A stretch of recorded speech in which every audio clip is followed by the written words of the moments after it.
Assalamualaikum warahmatullahi wabarakatuh. Alhamdulillah. Alhamdulillahi rabbil alamin. Assalatu wassalamu ala asrafil anbiya'i wal mursalin wa ala alihi wa ashabihi rasulillahi ajma'in. Amma ba'du. Pertama-tama, marilah kita panjatkan puji syukur kita kehadirat Allah Subhanahu wa taala yang dimana telah memberikan kita banyak nikmat. Salah satu nikmat yang telah Allah berikan kepada kita ialah bernafas dengan hidung, mendengar dengan telinga, melihat dengan mata dan berbicara dengan mulut dengan melafazkan alhamdulillahi rabbil alamin.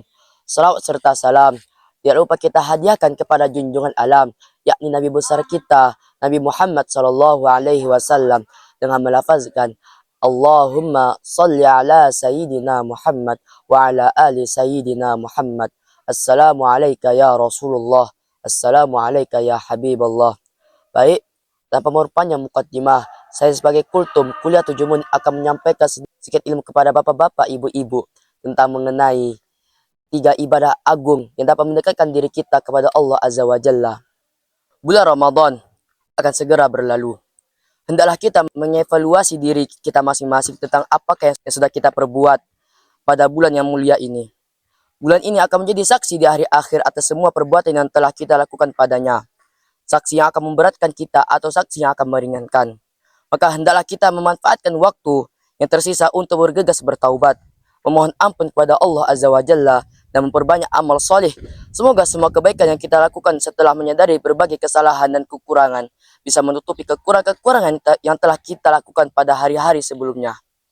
Pada awal-awal Ramadan, siang dan malamnya penuh dengan ibadah.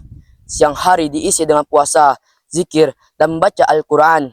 Sedang malam di harinya dipergunakan untuk sholat dan juga baca Al-Quran. Saat itu kondisi kebanyakan kaum muslimin dalam aspek ibadah sesuai dengan yang diharapkan.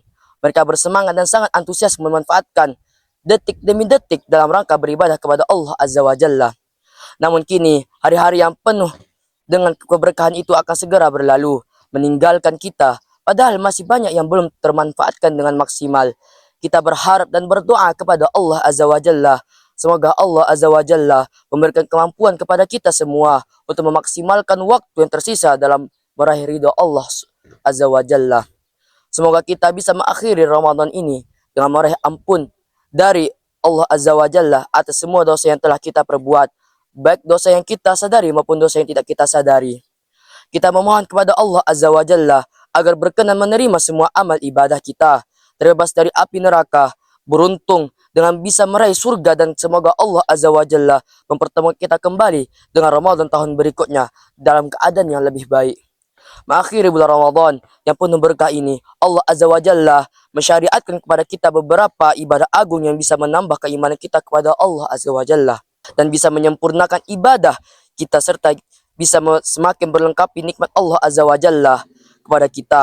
Ibadah-ibadah tersebut ialah zakat fitri, takbir pada malam Id dan salat Id. Rasulullah sallallahu alaihi wasallam bersabda, an Ibnu Abbas qala faradallahu Rasulullah sallallahu alaihi wasallam zakat al-fitri tahratan lis-shaimi min lagwi warraqati wa ta'matan lil masakin. Dari Ibnu Abbas radhiyallahu anhuma, dia berkata, Rasulullah sallallahu alaihi wasallam telah mewajibkan zakat fitri untuk menyucikan orang-orang yang berpuasa dari perkara sia-sia dan perkara keji, dan sebagai makanan bagi orang-orang miskin. Karena zakat fitri ini merupakan kewajiban kita semua, maka hendaklah kita melaksanakannya dengan benar dalam rangka menaati perintah Allah Azza wa Jalla dan Rasulnya. Ibadah kedua yaitu ibadah takbir. Allah Azza wa Jalla telah jelaskan dalam firman-Nya, walitukmilul iddata walitukabbirullaha ala ma hadakum wala'allakum tashkurun. Dan hendaklah kamu mencukupkan bilangannya,